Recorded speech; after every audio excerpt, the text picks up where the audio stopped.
Hello, so we want to do this question 3077 square minus 1 all over 3076, and we are going to be attempting this question without a calculator.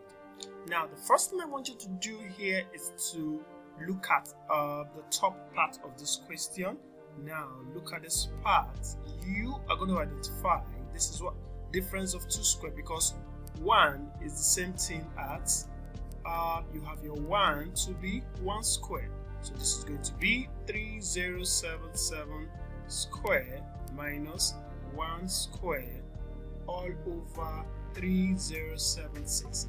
And you know that from our math, when you have difference of 2 squares, it's going to be something like this. So you can decide to do this, put this into this expression. That is now going to be 3077 plus 1 all into 3077 minus 1 all divided by 3076. So as easy as that, you can express this. So what we just did is we factorized this into this, considering the difference of 2 squares.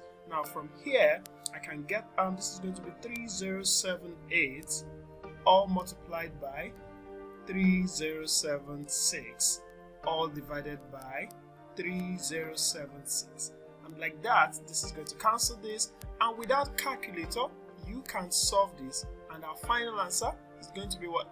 3078. Thank you, and don't forget to hit the subscribe button for more videos like this.